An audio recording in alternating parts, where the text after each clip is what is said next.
Bueno, abran sus Biblias, por favor, en Hechos capítulo 4. Hechos 4. Vamos a ver un solo texto en esta mañana de Hechos 4.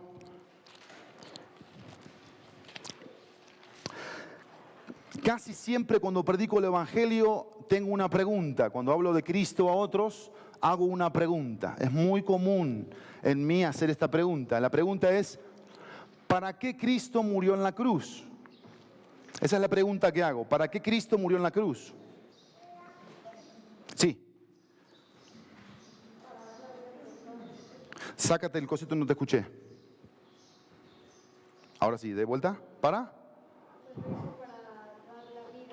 Muy bien, para dar la vida para todos nosotros. Tomen apunte de eso, escríbanlo. Eso es muy importante lo que acaba de decir Juanma, para darnos vida. Ahora, la pregunta que quiero que nos hagamos todos en esta mañana y reflexionemos es ¿para qué resucitó Cristo? Si Cristo murió y murió para algo o por algo, yo te pregunto, ¿para qué resucitó Cristo? ¿Con qué propósito resucitó Cristo? Vamos a leer este texto de Hechos 4:33 en 3 versiones diferentes. Lo vamos a leer en la Nueva Biblia de las Américas, en la NTV y en la TLA. La TLA es la versión que los pequeños van a memorizar. Y quiero animarte a que también tú la memorices junto con ellos, junto con todos nosotros. Dice el texto bíblico de Hechos, capítulo 4, versículo 33. Vamos a leerlo juntos, ¿qué les parece? Conmigo. Con gran poder los apóstoles daban testimonio de la resurrección del Señor Jesús, y había abundante gracia sobre todos ellos. Mismo texto, diferente versión, NTV, juntos. Los apóstoles daban testimonio con poder de la resurrección del Señor Jesús, y la gran bendición de Dios estaba sobre ellos. Ahora la TLA.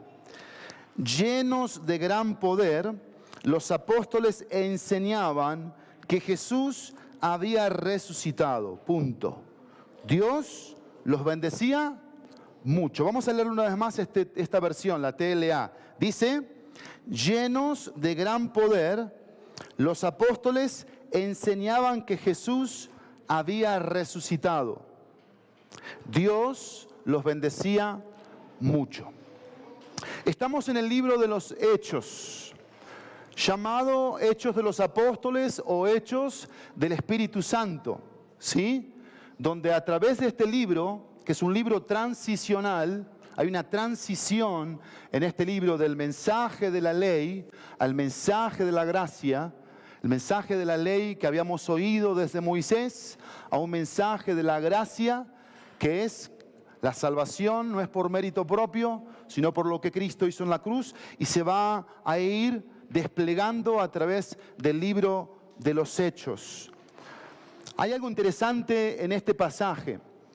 Ese gran poder que leemos ahí, ese gran poder, incluía vigor, valentía, resolución, eficacia y algo importantísimo, un tremendo impacto en los oyentes. Cada vez que las personas oían ese mensaje, generaba un impacto en aquellos que escuchaban. Señales exteriores de parte de Dios. Si algo nos llama la atención es que los milagros que el Señor Jesús hizo, los discípulos los hicieron y aún más todavía. ¿Te acuerdas ese pasaje del libro de los Hechos donde la sola sombra de los discípulos al pasar curaba a los enfermos? Es muy interesante. Ahora, hay un poder que se vuelve misterioso con los que dedican sus vidas al Señor. Y esto quiero que te lo quedes muy presente. Dedican. Hay un poder que se puede ver en ellos.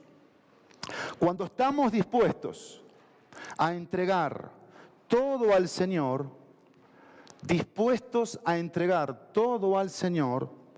Él mismo da testimonio a través de mí por su fuerza. Su fuerza se manifiesta en mi vida. Y esto es algo impactante en el libro de los Hechos. De ahí esto, miren, piensen conmigo en esto. Si tuviéramos en nuestros corazones el poder de Pentecostés, tendríamos en nuestras vidas los frutos de Pentecostés. ¿No les parece eso correcto? Si tuviéramos en nuestros corazones ese poder que hubo en estos tiempos, también podríamos tener en nuestras vidas los mismos frutos. Por eso vamos a ver nuestro texto aquí, Hechos 4:33. Y vamos a ir definiendo las palabras que aparecen en este texto. La primera palabra es poder. Esa palabra habla de fuerza, eficacia, ímpetu, capacidad, potencia y potestad. La segunda palabra es testimonio. Dice que los apóstoles daban testimonio. Esa palabra significa algo que es evidencia y se testifica. La tercera palabra es resurrección. Daban testimonio de la resurrección. Esa palabra es pararse de nuevo, recobrar o recuperar, levantamiento. Levantamiento. Después abundante. Y había abundante, dice el texto. Esa palabra habla de grande, amplia, enorme, grandemente. Y la última es gracia. Abundante gracia sobre todos ellos. Gratificante, influencia divina sobre el corazón y su reflejo en la vida. Gratitud. Y chécate esta. Merecer aprobación. Gracia. Merecer aprobación.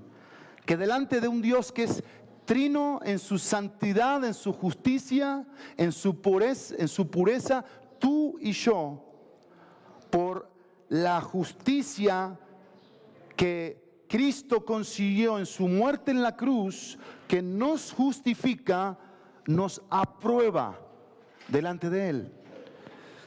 También significa congraciarte. Estamos hablando con Dios. Donativo, favor, gozo, mérito. Todo eso significa gracia, gracia. Ahora, yo pensaba en esto mientras este pasaje vino a mi vida esta semana. No era un simple mensaje, ni simples mensajeros. Era lo singular que portaban. No era un simple mensaje, ni simples mensajeros. Era lo singular que portaban estos seguidores. Por eso hoy vamos a ver dos marcas. Solamente dos.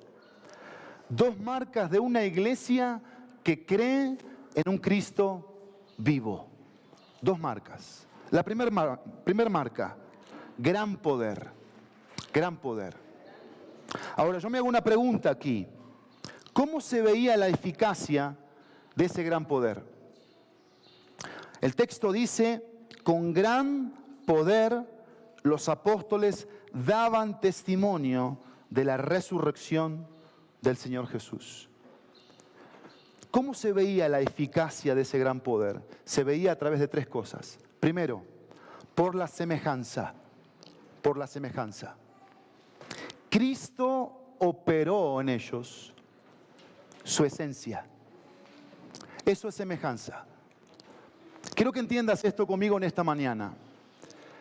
Que Cristo haya muerto, que Cristo haya resucitado y que en esas dos cosas que sucedieron, reales, poderosas, en la persona del Señor Jesús, los impactaba a los discípulos, a los seguidores, en la esencia que ellos mismos podían gozar y disfrutar. ¿Qué significa en términos simples esto? En palabras simples. Que todo lo que Cristo vivió, lo podían vivir los discípulos. Y si tú y yo ya tenemos un panorama completo del libro de los Hechos, me vas a seguir. Me vas a seguir. Porque sabes lo que vivieron los discípulos en el libro de los Hechos.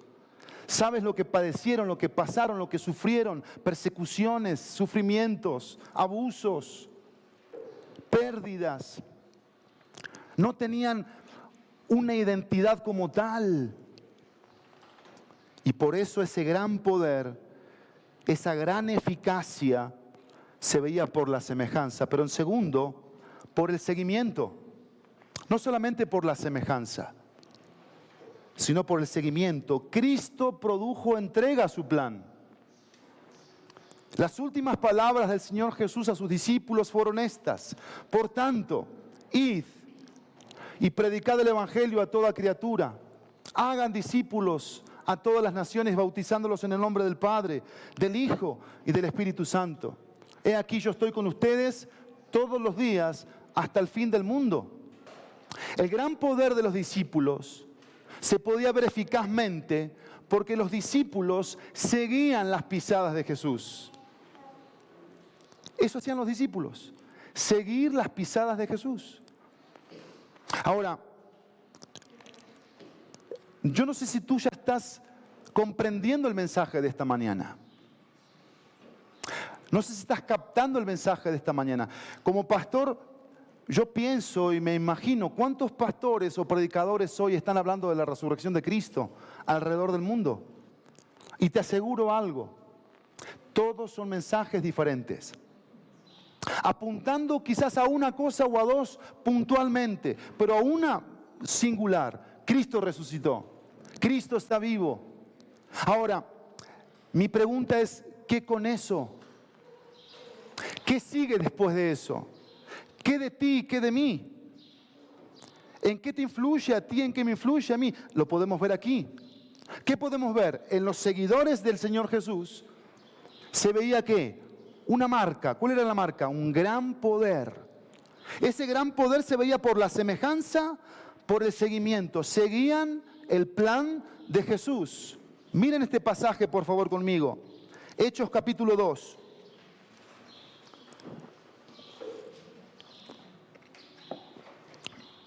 Versículo 14.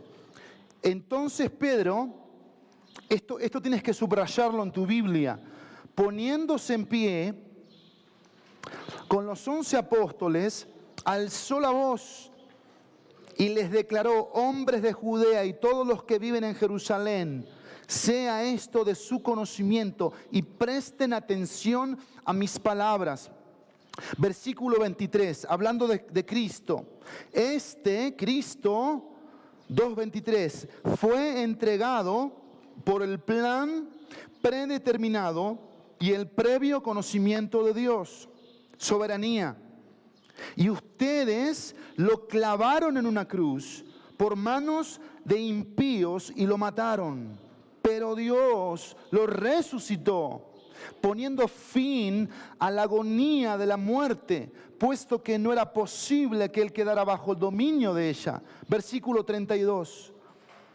2:32. A este Jesús resucitó Dios, de lo cual todos nosotros somos testigos. Así que, exaltado a la diestra de Dios y habiendo recibido del Padre la promesa del Espíritu Santo, ha derramado esto que ustedes ven y oyen. Eso es lo que estaba en la boca de los discípulos. Eso es lo que estaba en el corazón de los discípulos. Eso es lo que estaba en los pasos de los discípulos. Eso es lo que estaba en los pensamientos de los discípulos. Era un gran poder que se veía por el seguimiento. Pero en tercer lugar, no solamente por la semejanza, por el seguimiento, sino también por la seguridad. Por la seguridad. Cristo les sostuvo a través de la esperanza. Cristo les sostuvo a través de la esperanza. Un gran poder que en medio de la inseguridad externa, en medio de los miedos internos, en medio de las circunstancias complejas, complicadas, de gobiernos corruptos, de gente que los rechazaba y que los perseguía y que los quería agobiar, ellos podían experimentar paz, seguridad. ¿Por qué? Porque Cristo, quien los había llamado a los discípulos, los sostenía. Y así se podía ver el gran poder, en donde estamos seguros porque hay alguien que nos sostiene. Hay alguien que nos sostiene. Pero la segunda marca, no solamente gran poder, la segunda marca de estos seguidores y seguidoras es abundante gracia. Abundante gracia. La pregunta que contestamos en gran poder fue esta: ¿cómo se veía la eficacia de ese gran poder? En la abundante gracia yo tengo una pregunta que quiero que contestemos. ¿Cómo les hablaba cada día esta abundante gracia? Porque eso hace la gracia con el Hijo de Dios. Interactúa. Y te habla a ti, me habla a mí. La gracia tiene una relación con cada uno de nosotros. Yo quiero que tú y yo pensemos, reflexionemos, ¿cómo les hablaba a estos seguidores? Y quiero que pienses conmigo en esto. ¿Cómo era la vida de los discípulos en ese tiempo? ¿Qué hacían? ¿Qué comían? ¿Con quiénes estaban? ¿Dónde estaban? ¿Cuáles eran sus pasatiempos? ¿En dónde invertían sus tiempos? Sus talentos, los recursos, si es que los tenían. Y vamos a ver cómo la gracia les habló. Porque dice el texto 4:33, y había abundante gracia sobre todos ellos. Estas eran marcas de la iglesia. Marcas. El primer diálogo que había era este: su suficiencia. Su suficiencia. Todos nosotros hoy tenemos acceso a infinidad de libros acerca de la vida de los discípulos, ¿sí o no? Tenemos comentarios bíblicos, tenemos palabras traducidas del griego, del hebreo al español, tenemos excelentes escritores a nivel mundial que han hecho cosas maravillosas de la vida de los discípulos. Pero quiero que veas conmigo esto. Cuando tú le preguntabas a un seguidor de Cristo en ese tiempo su definición de Cristo, ¿sabes qué respondían? Suficiente. Suficiente. Eso respondían. Solo te necesito a ti. ¿Cómo defines a Cristo tú? ¿Cristo es suficiente? Porque esa es abundante gracia. Cuando solo Cristo sea lo que necesites y nada más. Abundante gracia. Segundo, salvación. No solamente suficiencia. La gracia les decía y les hablaba acerca de la salvación. Porque la pregunta es, ¿para qué vino Cristo? Lo dijo Juanma.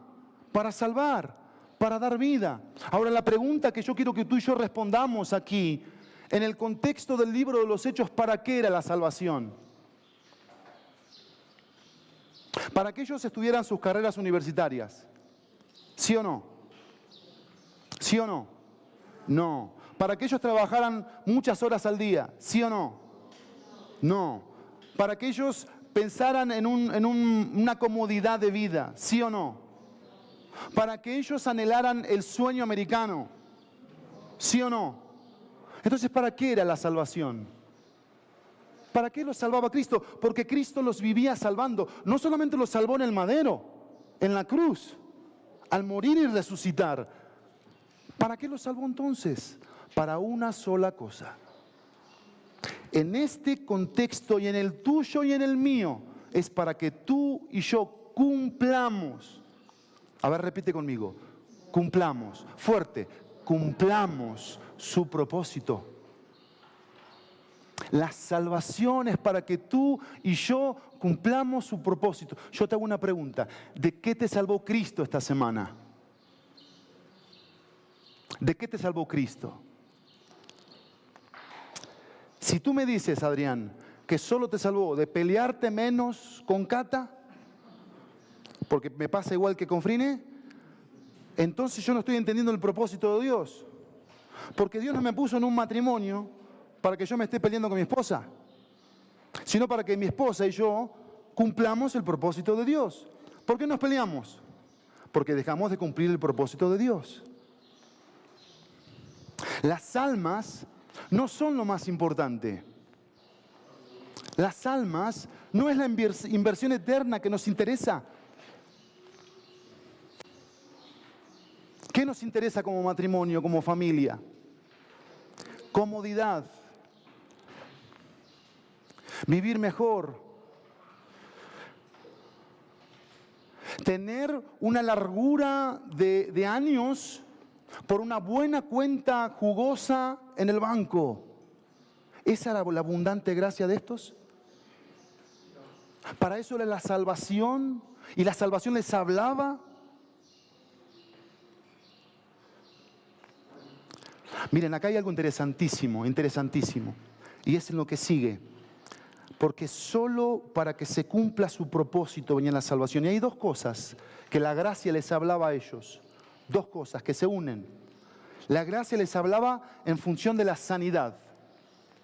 La gracia les hablaba en función de suplir. Los sanaba y les suplía. Pero vean esto. Sanando. Miren. Estos seres aquí no creaban enfermedades. Eran instrumentos de Dios para sanar a otros. ¿Qué pasa hoy con nuestro siglo, nuestro tiempo? Somos creadores de enfermedades. Cada vez hay más virus. Cada vez hay más cosas que yo te puedo contagiar a ti negativamente. ¿Sí o no? Y si yo lo transporto a la iglesia, a nuestra iglesia, a esta iglesia, hay enfermedades, hay virus que creamos nosotros y perdimos el sentido de para qué es la sanidad. Porque ¿qué hacían estos? No inventaban enfermedades, las curaban. ¿Te das cuenta de eso? Las conversaciones de ellos no eran ¿qué te aqueja hoy? Porque a veces es eso, ya ves a alguien y dices, ya preparo la pregunta, ¿hoy qué te duele? Porque como que cada día me duele algo nuevo, o cada día me siento mal por algo.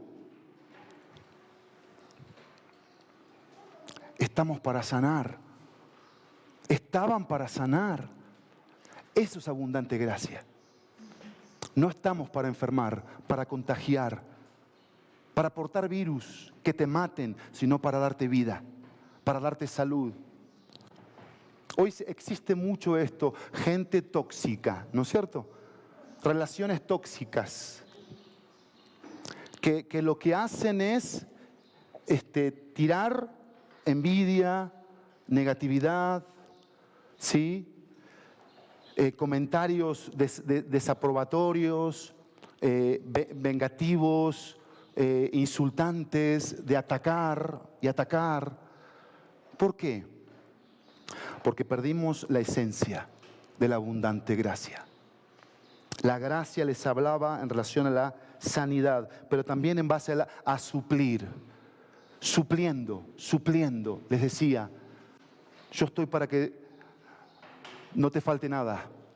Pero miren esto, por favor, y piensen conmigo.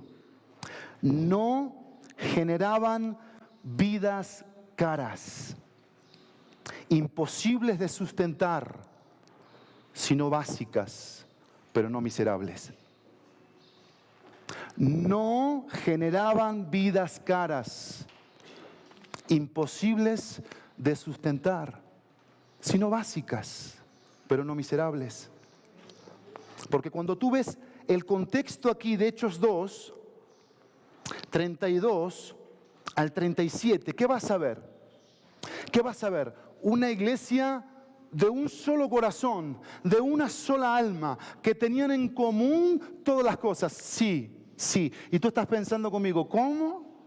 Que eran miles y pensaban, sentían, hablaban y decidían una sola cosa. Sí, papito.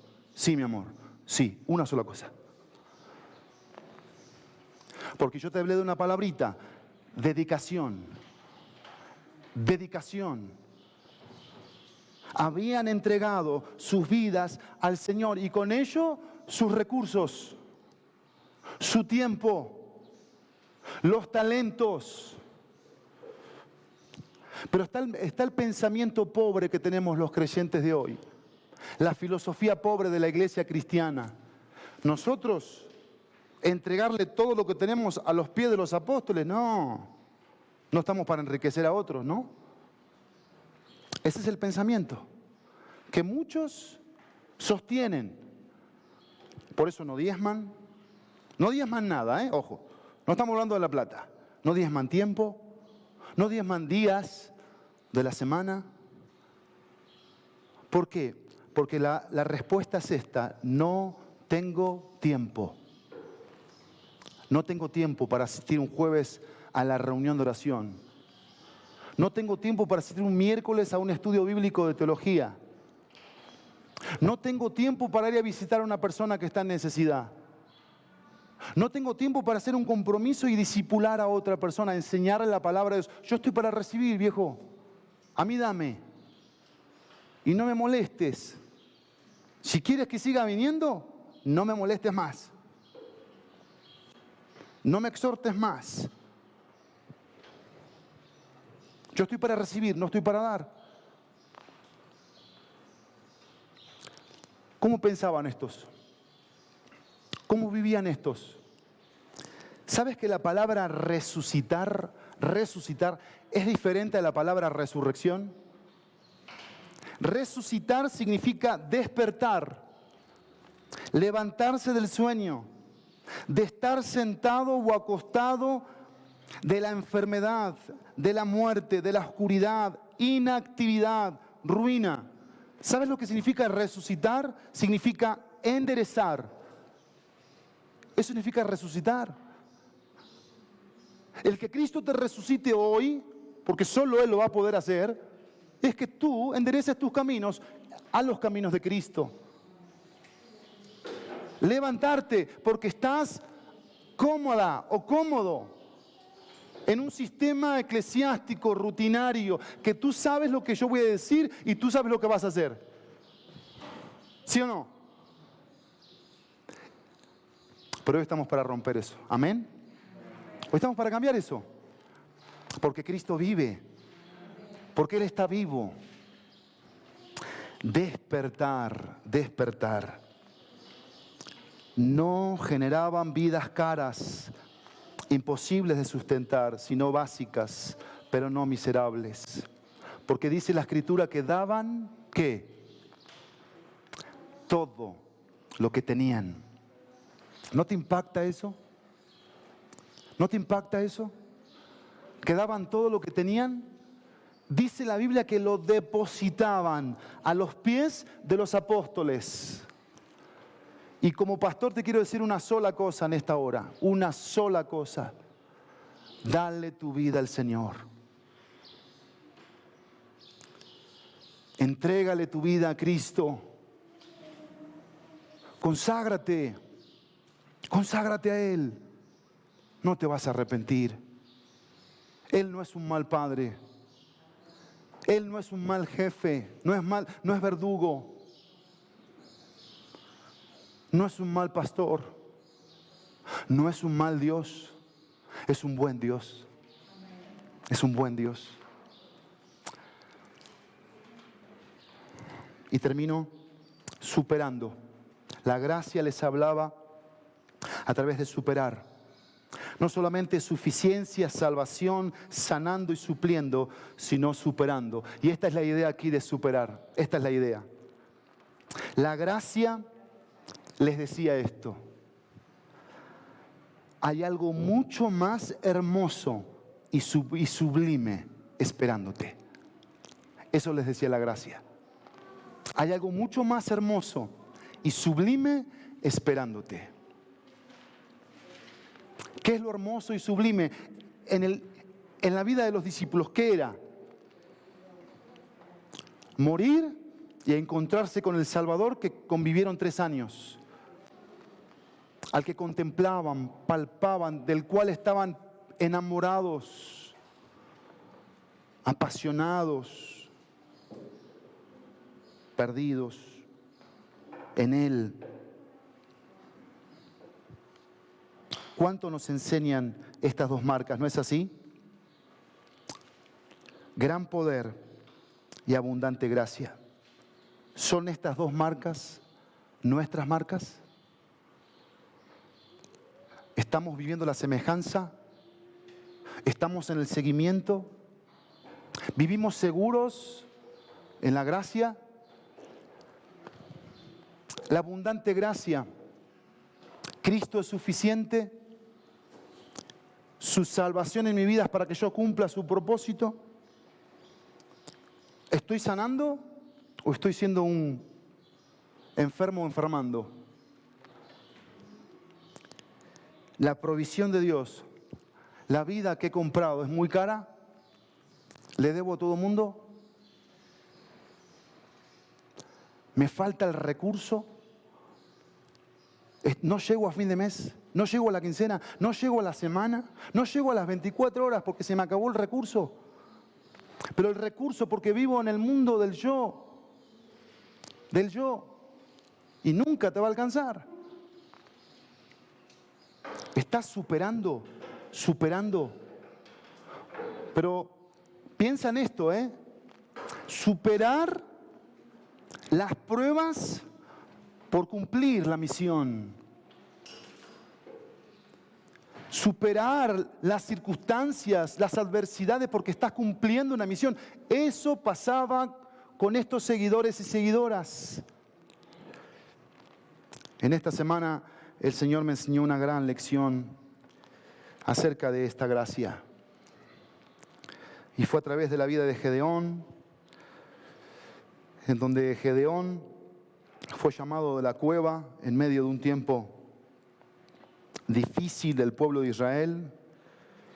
Dios lo llama para que fuera él a pelear, a conquistar, consigue un ejército y Dios empieza a quitarle recursos a Gedeón. Empieza a quitarle recursos, a quitarle recursos, a quitarle recursos. Y lo deja con nada, comparado con el ejército al que Gedeón iba a enfrentar. Con nada. Solamente 300 ante miles. Porque Dios quería enseñar una lección a Gedeón. ¿Cuál es la lección? Bástate mi gracia. Bástate mi gracia. Porque mi poder se perfecciona en lo que es débil. Cuando tú no tienes el recurso y vas a la presencia de Dios diciendo yo no puedo, yo no sé cómo hacerle acá, yo no sé cómo voy a salir de esta, me metí en un serio problema por mi egoísmo, por mi orgullo, pero te humillas ante el Señor, te quebrantas en tu presencia, reconoces tu pecado, Él viene con esta abundante gracia. Y Él se vuelve eso, suficiente. Se vuelve salvador, se vuelve tu sanador, se vuelve aquella provisión práctica, detallista de parte de Él. Y también se vuelve aquello que te hace superar los obstáculos, aún obstáculos en los que te metiste por no hacer su voluntad, por seguir empecinado en hacer la tuya. Aún tenemos un Dios que dice, te tengo tanto amor, tanta misericordia, tanta paciencia y gracia, que acá estoy. Para que tú experimentes lo mismo que Gedeón, lo mismo que Pablo, lo mismo que los discípulos. Bástate mi gracia. ¿Y con qué concluyó Pablo? ¿Qué dijo Pablo? Entonces, yo me voy a gloriar. ¿En qué? En mi falta de recursos. ¿Para qué?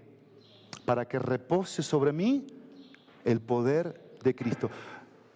¿Te ha pasado que últimamente no has podido vencer? ¿Te ha pasado que has fallado? ¿Que has pecado? ¿Has cerrado el blanco? Bienvenidos. Bienvenidos al plan de Dios. Esa es la conclusión. Que siempre le digamos a Él, que con Él nos basta y que vivamos vidas satisfechas, plenas en Él. Yo quiero animarte a que hoy hagas algo diferente en este servicio al concluir.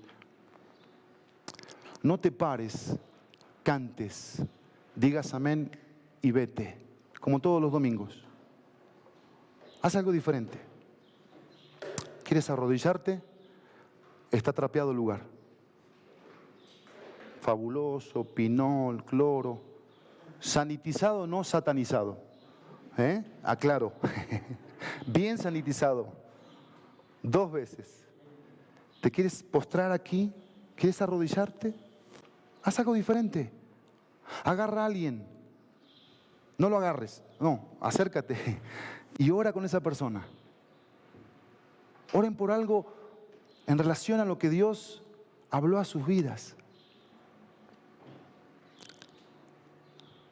Hagamos un compromiso de dedicarle nuestras vidas al Señor. Amén. Padre, gracias por tu palabra. Gracias por la persona de Cristo, su resurrección.